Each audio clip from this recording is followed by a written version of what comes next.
Você já se perguntou por que pessoas com menos diplomas que você acabam ficando muito mais ricas?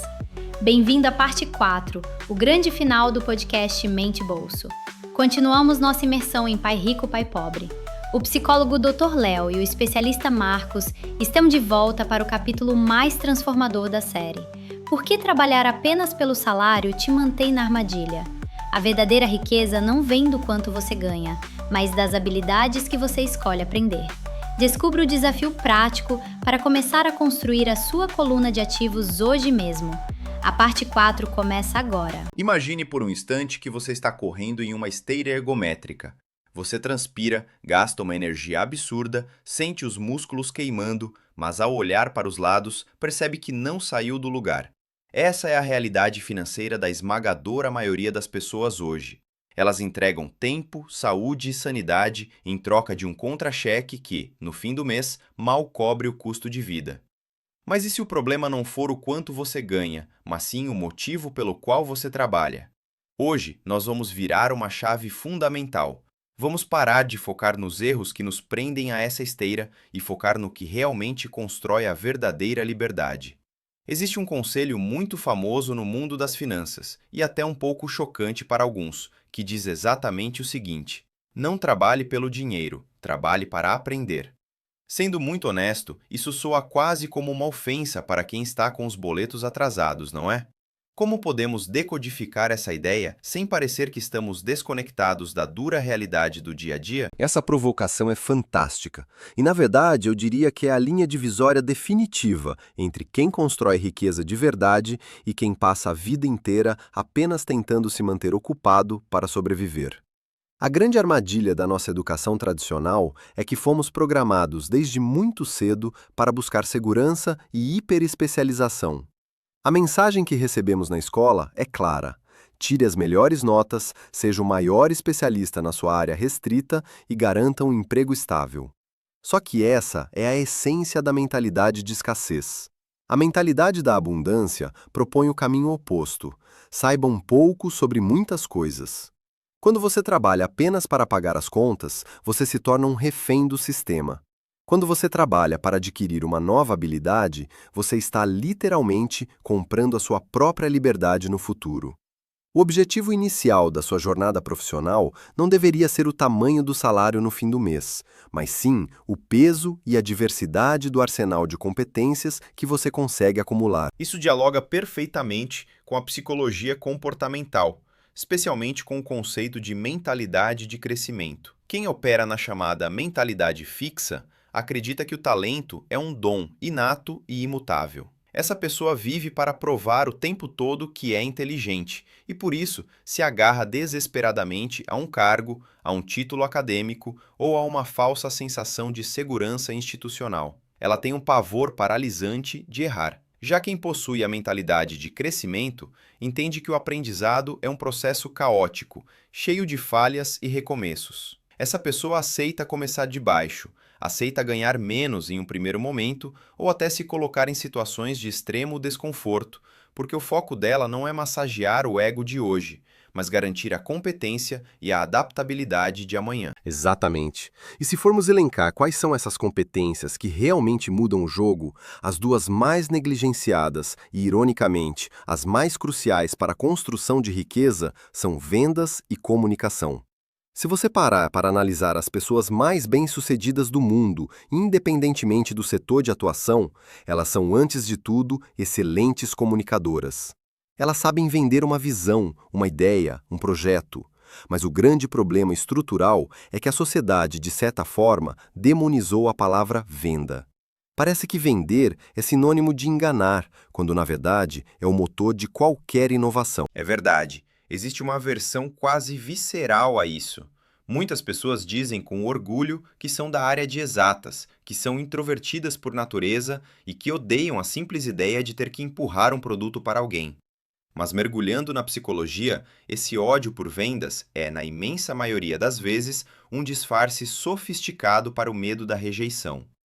O nosso cérebro primitivo, aquele cérebro tribal que moldou a nossa evolução, tem um pavor absoluto de ouvir um não.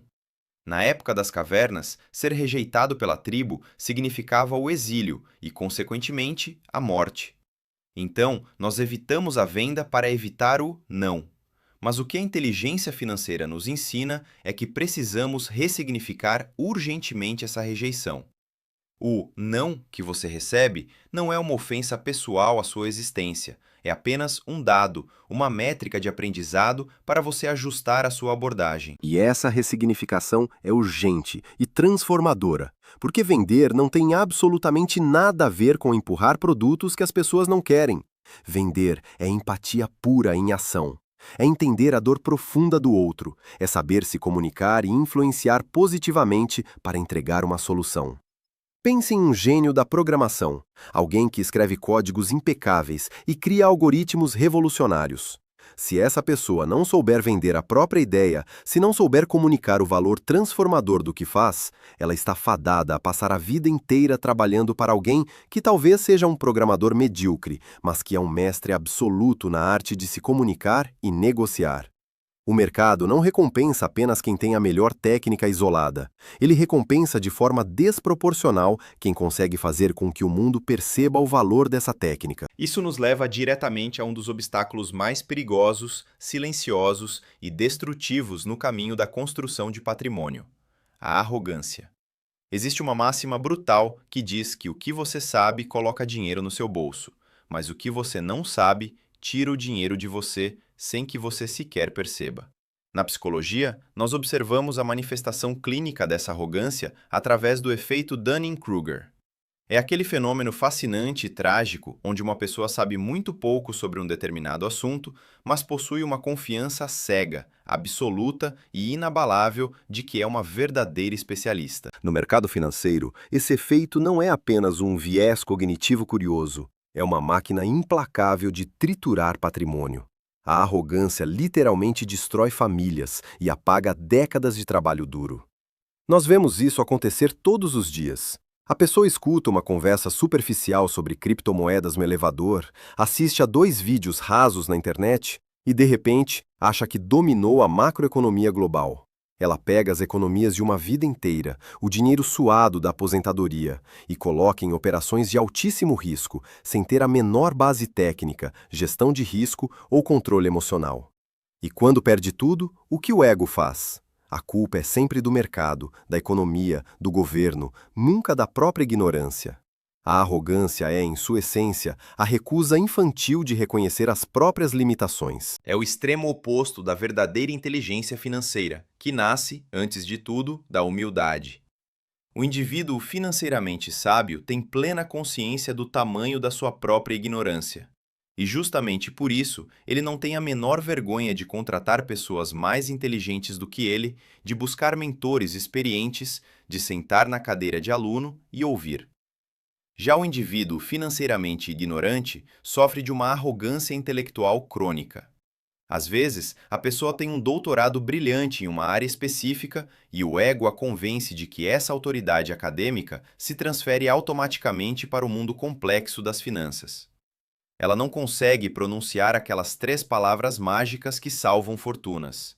Eu não sei. E reconhecer que não sabe é o primeiro e mais importante passo para começar a construir o que realmente importa. Porque depois que você reprograma a sua mente, depois que você entende o valor inestimável do aprendizado contínuo, controla o próprio ego e domina o medo paralisante da rejeição, você precisa inevitavelmente ir para a prática. A filosofia sem execução é apenas entretenimento intelectual. E o movimento mais prático, o alicerce absoluto de tudo isso, é a disciplina inegociável de se pagar primeiro. Antes de enriquecer o dono do supermercado, a companhia de energia elétrica ou o banco com os juros do cartão, você precisa enriquecer a si mesmo. Todo santo mês, assim que o dinheiro cai na conta, você separa uma porcentagem, seja 5, 10 ou 20%, e compra um ativo. Você constrói a sua coluna de ativos antes de pagar qualquer outra obrigação. Mas e para quem está ouvindo a gente agora e pensa que isso é uma realidade possível apenas para quem já tem muito dinheiro sobrando? O que conta como um ativo real para quem está começando do zero absoluto, com recursos extremamente limitados e contando as moedas no fim do mês. Essa é a melhor parte da democratização financeira atual. Um ativo não precisa ser um prédio comercial inteiro no centro da cidade, ou uma fazenda gigantesca. Pode ser a cota de um fundo imobiliário que custa o preço de um lanche na padaria. Pode ser uma fração de um título do Tesouro Direto, um ETF de ações globais, ou até mesmo, e principalmente no início, um investimento direto em você. Um livro de finanças, um curso que vai te ensinar uma nova habilidade monetizável, uma mentoria estratégica. O foco inicial não deve ser o montante financeiro investido, mas sim a criação de um hábito inquebrável. É a constância cega e disciplinada que faz a mágica dos juros compostos acontecer no longo prazo. E é exatamente aí que acontece a grande virada psicológica, a verdadeira alquimia do cérebro humano. Quando você começa a ver essa sua coluna de ativos crescendo, mesmo que no início sejam apenas R$ 50 por mês, a sua identidade mais profunda muda. Você deixa de se enxergar como um mero consumidor, uma engrenagem passiva no sistema de gastos, e passa a se ver como um investidor, um dono de capital. O seu sistema de recompensa cerebral é completamente hackeado.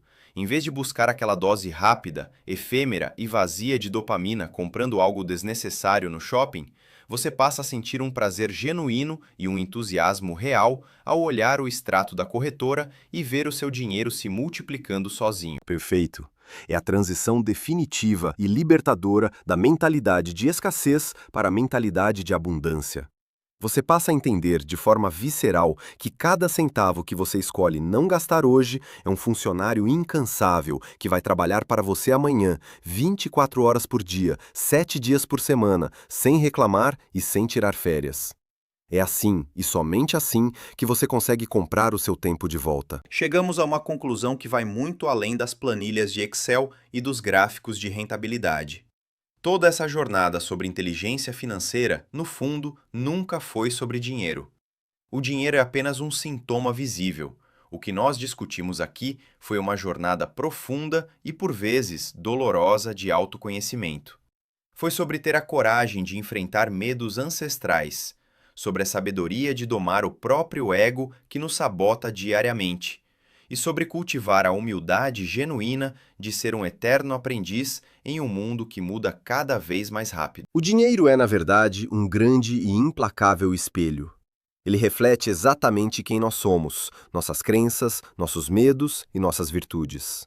Se você continuar tentando mudar apenas o reflexo, ou seja, o saldo da sua conta bancária, sem mudar quem está na frente do espelho, que é a sua mente e o seu comportamento, o esforço será inútil e frustrante. Mude a sua mente, expanda as suas habilidades, vença a sua arrogância, e o reflexo mudará automaticamente, quase como uma consequência natural. Essa é uma reflexão incrivelmente poderosa para encerrarmos.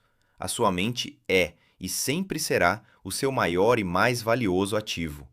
Nenhuma crise pode tirar o que você aprendeu. Se você que está nos ouvindo conseguiu absorver a essência dessa conversa, o próximo passo está exclusivamente nas suas mãos.